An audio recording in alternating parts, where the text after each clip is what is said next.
അപ്പോൾ ആമുഖമായി എനിക്ക് പറയാനുള്ളത്, ഈ തെരഞ്ഞെടുപ്പ് ഫലം ജനവിരുദ്ധ സർക്കാർ പിണറായി വിജയനും അദ്ദേഹത്തിൻ്റെ സർക്കാരിനുമെതിരെയുള്ള ജനവിധിയാണത്. അഹങ്കാരം, ധാർഷ്ട്യം, അക്രമം, ധൂർത്ത്, അഴിമതി, ഇതൊക്കെ കേരളത്തിലെ ജനങ്ങൾ മനസ്സിലേറ്റി നടക്കുന്ന ഒരുപാട് വികാരങ്ങളാണ്. ആ വികാരങ്ങളുടെ പ്രതിഫലനമാണ് ഈ തെരഞ്ഞെടുപ്പിൻ്റെ റിസൾട്ട് എന്നാണ് ഞങ്ങൾക്ക് ആമുഖമായി പറയാനുള്ളത്. സർക്കാരിനെ വിലയിരുത്തലാണ് സർക്കാരിന് തുടരാൻ യോഗ്യതയില്ല എന്ന ജനപ്രഖ്യാപനമാണ്, ഭൂരിപക്ഷ ജനങ്ങളുടെ പ്രഖ്യാപനമാണ്. ഈ സർക്കാരിനെ തുടരാൻ അവകാശമില്ല. 9 വർഷമായി പിണറായി വിജയൻ ഈ സംസ്ഥാനം ഭരിക്കുന്നു. ഈ സംസ്ഥാനത്തെ സാധാരണക്കാരൻ്റെ പ്രശ്നങ്ങൾ, അടിസ്ഥാന പ്രശ്നങ്ങൾ പരിഹരിക്കാൻ ഒരിടത്തും ഒരു വിഷയത്തിലും അദ്ദേഹത്തിന് സാധിച്ചിട്ടില്ല. ചുമ്മാ വർത്തമാനം പറയുക എന്നതിനല്ലാതെ അപ്പുറത്ത് കള്ളപ്പണവും കൊള്ളപ്പണവും കൊണ്ട് രാഷ്ട്രീയ പണമുണ്ടാക്കാനുള്ള ഏക മാർഗം കണ്ടെത്തലാണ് അദ്ദേഹത്തിൻ്റെ ഇതുവരെയുള്ള രാഷ്ട്രീയ പ്രവർത്തനം, മുഖ്യമന്ത്രി എന്ന നിലക്കുള്ള പ്രവർത്തനം അതായിരുന്നു എന്നതാണ് സത്യം. BJPയുമായി ചേർന്ന് കോൺഗ്രസിന് ഇല്ലാതാക്കാമെന്ന് കരുതിയ CPM-ന് എതിരെയുള്ള ഒരു കനത്ത പ്രഹരമാണ് ഈ പ്രകടനം. നമ്മളൊന്നും ചെയ്തിട്ടില്ല. ഐക്യജനാധിപത്യ മുന്നണി നമ്മൾ ചെയ്യേണ്ടുന്ന രാഷ്ട്രീയ പ്രവർത്തനം, ജനങ്ങളോടുള്ള കടപ്പാടും ബാധ്യതകളും ഒക്കെ നിറവേറ്റുന്ന ഉത്തരവാദിത്വമൊക്കെ ഞങ്ങൾ കാലാകാലമായി ചെയ്യുന്ന പ്രവർത്തനങ്ങളാണ്. അതുമാത്രമേ ഞങ്ങൾ ചെയ്തിട്ടുള്ളൂ. പക്ഷേ ജനം നമ്മോടൊപ്പം നിന്നിരിക്കുന്നു. അതിന് അടിസ്ഥാന കാരണം പിണറായി വിജയൻ്റെ ഇടതുപക്ഷവും ഒന്ന് പുനരാലോചിക്കണം എന്നാണ് എനിക്ക് ആമുഖമായി പറയാനുള്ളത്. പിണറായി സർക്കാരിൻ്റെ നാളുകൾ എണ്ണപ്പെട്ടു എന്ന കാര്യത്തിൽ തർക്കമൊന്നുമില്ല. പരാജയ ഭീതിയാണ് സംസ്ഥാനത്ത്. വ്യാപകമായ അക്രമം നടത്താനാണ്. ഞാൻ തുടർന്ന് ചോദിച്ചോളൂ, നിങ്ങൾ ഇപ്പോൾ ഈ തെരഞ്ഞെടുപ്പ് രംഗത്ത് തന്നെ CPM-ന്റെ ഗുണ്ടകൾ എവിടെയെല്ലാം നമ്മുടെ ആളുകളെ അടിച്ചും കുത്തിയും വെട്ടിയും പരിക്കേൽപ്പിച്ചു. തന്നെ തലശ്ശേരി ആശുപത്രിയിൽ 10-20 ആളുകൾ കിടക്കുന്നുണ്ട്. അവിടെ ഒരുപാട് ആളുകൾ ഇവർ ആക്രമിച്ചിട്ടുണ്ട്. ഈ അക്രമമൊക്കെ നടത്തിയിട്ടും ഞങ്ങൾ ഇവിടെ ഈ തെരഞ്ഞെടുപ്പിൽ നമ്മൾ ജയിച്ചു വന്നു എന്ന് പറയുമ്പോൾ ജനമനസ്സിൽ ഐക്യജനാധിപത്യ മുന്നണിക്കുണ്ടായ ഒരു വിശ്വാസം, നമുക്കതിന് ആത്മവിശ്വാസം പകരുകയാണ്. കണ്ണൂർ കോർപ്പറേഷൻ നമ്മൾ നിലനിർത്തിയെന്ന് മാത്രമല്ല, ഒരു ഡിവിഷൻ നമ്മൾ പിടിച്ചെടുത്തു. മുനിസിപ്പാലിറ്റികൾ തിരഞ്ഞെടുപ്പ് നടന്ന 8 മുനിസിപ്പാലിറ്റികളിൽ 3 എണ്ണം ഞങ്ങൾ നിലനിർത്തി, 5 എണ്ണത്തിൽ ഞങ്ങൾ നില മെച്ചപ്പെടുത്തി. എല്ലായിടത്തും നമുക്ക് അനുകൂലമായ റിപ്പോർട്ടാണ് നമുക്ക് ഇതുവരെ കിട്ടിയിട്ടുള്ളത്. കാരണം CPM ജില്ലാ സെക്രട്ടറി KK രാഗേഷിൻ്റെ സ്വന്തം വാർഡിൽ അത് തോറ്റു, ബ്ലോക്ക് പഞ്ചായത്ത് ഡിവിഷൻ തോറ്റു, ജില്ലാ പഞ്ചായത്തിലും LDF ദയനീയമായി പരാജയപ്പെട്ടു. ഇടതുപക്ഷത്തിൻ്റെ കുറ്റിനാശം വന്നിരിക്കുന്നു കണ്ണൂരിൽ എന്നതാണ് സത്യം. തിരിച്ചു വരാൻ അവർക്ക് സാധിക്കില്ല. കാരണം ജനങ്ങളുടെ മനസ്സിൻ്റെ അകത്ത് വിശ്വാസം നഷ്ടപ്പെട്ടു പോയി. എന്തെങ്കിലും വരും, എന്തെങ്കിലും കിട്ടും എന്ന് പ്രതീക്ഷിച്ച ആളുകളെയൊക്കെ മനസ്സിൻ്റെ അകത്ത് അവർ നിരാശപ്പെടുത്തുന്ന രീതിയിലായിരുന്നു ഇതുവരെയും CPM-ന്റെ പ്രവർത്തനങ്ങൾ എന്നത് ജനം ഈ തെരഞ്ഞെടുപ്പിൽ അതൊരു പ്രതികാര വാഞ്ചയോടുകൂടി വോട്ടവകാശം രേഖപ്പെടുത്തിയതിൻ്റെ റിസൾട്ടാണ് ഐക്യജനാധിപത്യ മുന്നണിക്ക് അനുകൂലമായി വന്നിരിക്കുന്നത്. അതുകൊണ്ട് മാന്യതയുണ്ടെങ്കിൽ പിണറായി വിജയൻ ഈ ജനങ്ങളോട് മാപ്പ് പറഞ്ഞ് രാജിവെക്കണം എന്നതാണ് ഞങ്ങൾക്ക് ആവശ്യപ്പെടാനുള്ളത്.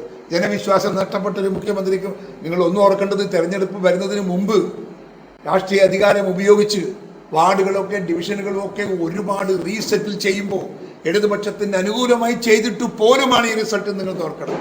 നമ്മളെയൊക്കെ ജയിക്കേണ്ടുന്ന പല വാർഡുകളും കട്ട് ചെയ്ത് അപ്പുറവും ഇപ്പുറവും CPM-ന്റെ കൂടെയിട്ട് പല വാർഡുകളും നമുക്ക് നഷ്ടപ്പെടുത്താനുള്ള ശ്രമങ്ങൾ നടത്തിയിട്ടുണ്ട്. അതുമൊക്കെ മറികടന്നാണ് ഞങ്ങളിപ്പോൾ ഉണ്ടാക്കിയെടുത്തിരിക്കുന്ന ഈ നേട്ടം. പേരാവൂർ ബ്ലോക്ക് പഞ്ചായത്ത് പിടിച്ചെടുത്ത്, തളിപ്പറമ്പ് ബ്ലോക്ക് പഞ്ചായത്തുകൾ ഒപ്പത്തിനൊപ്പമാണ്. ഒരു സീറ്റ് വർദ്ധിപ്പിച്ച് മയ്യിൽ ജില്ലാ പഞ്ചായത്തിലെ ഡിവിഷൻ പിടിച്ചെടുത്തു. ഉദയഗിരി, പയ്യാവൂർ, ചെറുപുഴ, കണിച്ചാർ, കേളകം, ആറളം, നാറാത്ത്, കുന്നൂത്തുപറമ്പ് 8 പഞ്ചായത്തുകൾ ഞങ്ങൾ പിടിച്ചെടുത്തു. മൊത്തം 21 പഞ്ചായത്തിൽ ഞങ്ങൾ വിജയിച്ചു. ഗ്രാമപഞ്ചായത്തിൽ അതുകൊണ്ട് ഞങ്ങളിവിടെ കണ്ണൂരിൽ വളരെ ശക്തമായ ഒരു ശക്തിയായി നമ്മൾ വളർന്നു വന്നു എന്ന ഈ റിസൾട്ട് നിങ്ങൾ വിലയിരുത്തുമെന്നാണ് എൻ്റെ മാധ്യമ സുഹൃത്തുക്കളോട് എനിക്ക് പറയാനുള്ളത്. അതുകൊണ്ട് നമ്മെ സംബന്ധിച്ചിടത്തോളം നമുക്ക് ഒരു ഭയപ്പാടും ആശങ്കയുമില്ല ഭാവി രാഷ്ട്രീയത്തെ നേരിടാൻ. ഇടതുപക്ഷത്തിൻ്റെ എല്ലാ തെറ്റുകളും കുറ്റങ്ങളും ജനങ്ങൾ നെഞ്ചിലേറ്റ് നടക്കുന്നു എന്നത് സന്തോഷകരമായൊരു വാർത്തയാണ്. അതിൻ്റെ റിസൾട്ടാണ് ഈ വിജയം എന്ന് ഞങ്ങൾ അഭിമാനിക്കുന്നു. ജനവിശ്വാസം നേടിയെടുക്കാൻ നമുക്ക് സാധിച്ചതിൽ ഞങ്ങൾക്ക് അഭിമാനമുണ്ട്, നമുക്ക് സന്തോഷമുണ്ട്. സംഘടനാ രംഗത്ത് പ്രവർത്തനങ്ങൾ ശക്തമാക്കി മുൻപോട്ട് പോകാൻ കണ്ണൂർ ജില്ലയിലെ കോൺഗ്രസ് പ്രസ്ഥാനം ഇനിയും അങ്ങോട്ട് മുൻപോട്ട് പോകും എന്നതാണ് എനിക്ക് നിങ്ങളോട് പറയാനുള്ളത്. അതുകൊണ്ട് പിണറായി വിജയനോട് ഞങ്ങൾ പറയുന്നു, നിങ്ങൾക്ക് മാന്യതയുണ്ടെങ്കിൽ, നിങ്ങൾക്ക് സാമാന്യ ബുദ്ധിയുണ്ടെങ്കിൽ, അല്ലെങ്കിൽ നിങ്ങൾക്ക് മനുഷ്യത്വമുണ്ടെങ്കിൽ നിങ്ങൾ ഈ പരാജയത്തിൻ്റെ ഉത്തരവാദിത്വം ഏറ്റെടുത്ത് രാജിവെച്ചു പോകണം എന്നതാണ് ഞങ്ങളുടെ അഭിപ്രായം, ഞങ്ങളുടെ ഉപദേശം. പ്രതീക്ഷക്കപ്പുറത്തുള്ള വിജയമാണ്. എല്ലാം കൊല്ലം, എറണാകുളം, തൃശ്ശൂർ, ഇവിടെയെല്ലാം നമ്മുടെ വളരെ ശക്തമായി നമ്മൾ വന്നില്ലേ എല്ലാ സ്ഥലത്തും. കൊല്ലത്തൊക്കെ എന്ത് മാറ്റാതെ എനിക്കെന്നെ തിരിയുന്നില്ല. ഞാൻ നിരന്തരം പോകുന്നൊരു ജില്ലയാണ് കൊല്ലം. പക്ഷെ കൊല്ലത്ത് ഇത്തരം ഒരു റിസൾട്ട് നമുക്ക് അനുകൂലമായിട്ട് വരുമെന്ന് ഞങ്ങളൊന്നും പ്രതീക്ഷിച്ചില്ല. പക്ഷെ അതെല്ലാം വന്നിരിക്കുന്നു. കാരണം ജനത്തിന്റെ തീരുമാനമാണ്. ആ ജനത്തിന്റെ തീരുമാനത്തിന്റെ പിറകിലുള്ള പ്രേരണ ഇടതുപക്ഷത്തോടുള്ള സമീപനമാണ്. ഇടതുപക്ഷം ചെയ്ത പ്രവർത്തനത്തിനുള്ള റിസൾട്ടാണ് അവർ കൊടുത്തിരിക്കുന്നത്, റിട്ടേൺസാണ് കൊടുത്തിരിക്കുന്നത്. അതുകൊണ്ട് നമ്മെ സംബന്ധിച്ച് ഐക്യജനാധിപത്യ മുന്നണിക്ക് കേരളത്തിൽ ഒരു ആശങ്കയുമില്ല. കരുത്തുറ്റ പ്രസ്ഥാനമായി നമ്മൾ മുൻപോട്ട് പോകാനുള്ള എല്ലാ സാഹചര്യങ്ങളും ഈ തെരഞ്ഞെടുപ്പിലൂടെ നമ്മുടെ മുമ്പിൽ വന്നിട്ടുണ്ട്. നമ്മുടെ പ്രവർത്തകന്മാരുടെ മനസ്സിനകത്ത്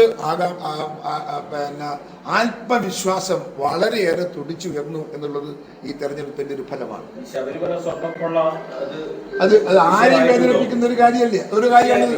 നിശ്ചയമായും അത് ഇതിനെ സ്വാധീനിച്ചിട്ടുണ്ട് എന്നുള്ള കാര്യത്തിൽ തർക്കമില്ല. ഞാൻ ചോദിക്കുന്ന ഒരു ശബരിമലയിലെ സ്വർണ്ണപ്പാളി കൊണ്ടുപോയി എന്ന് പറയുന്നത് ഒരു നാട് അത്ഭുതമല്ലേ? ഒരു ദേവന്റെ സമ്പത്ത്, ദേവന്റെ സ്വർണം കൊണ്ടുപോവുക എന്ന് പറയുന്ന ഒരു നാട്. എന്നിട്ട് എന്ത് ചെയ്തു? ഈ സർക്കാർ അതിന്റെ യഥാർത്ഥ പ്രതികളെ കണ്ടുപിടിച്ചാൽ ശ്രമിച്ചോ? അന്വേഷണം നടത്തിയോ? കൃത്യമായി 2 പേരെ അറസ്റ്റ് ചെയ്ത് ജയിലിലിട്ടു. അതിനപ്പുറത്തോട്ട് 2 പേർക്ക് മാത്രമേ ചെയ്യാൻ സാധിക്കൂ? ഇല്ലല്ലോ. ഇതിന്റെ കൂട്ടത്തിൽ ഒരു വലിയൊരു ഗ്യാങ് ഇല്ലേ? അതിനൊരു സംരക്ഷണം ഉണ്ട് എന്നുള്ളൊരു ബോധ്യമില്ലെങ്കിൽ ഇത് ആരെങ്കിലും ചെയ്യൂ? പിണറായി വിജയന്റെ സ്വന്തമായി അടുത്ത് നിൽക്കുന്നത് 2 പേരാണ് ഇപ്പോൾ അറസ്റ്റ് ചെയ്തിട്ടുള്ളത്. ഗത്യന്തരമില്ലാത്തത് കൊണ്ട് അറസ്റ്റ് ചെയ്തതാണ്. തുടർച്ചയായി എത്രയോ പേര് അറസ്റ്റ് ചെയ്യാനുണ്ട്. ഒന്നും ചെയ്തിട്ടില്ല, ഒന്നും ചെയ്യാൻ പോകുന്നുമില്ല, ചെയ്യാനൊട്ട് താല്പര്യമില്ല അവർക്ക്. അതുകൊണ്ട് അതൊക്കെ ജനം വിലയിരുത്തിയിട്ടുണ്ടാവും എന്നുള്ള കാര്യത്തിൽ തർക്കമില്ല. ശബരിമല അയ്യപ്പന്റെ ഒരു പ്രശ്നം വലിയൊരു പ്രശ്നമാണ്. മനസ്സിൻ്റെ അകത്ത്, ഭക്തജനങ്ങളുടെ മനസ്സിൻ്റെ അകത്തൊക്കെ ഒരു വൂണ്ടഡായ ഒരു സംഭവമാണ് ആ സംഭവം എന്ന് പറയാതിരിക്കാൻ നിർവാഹം.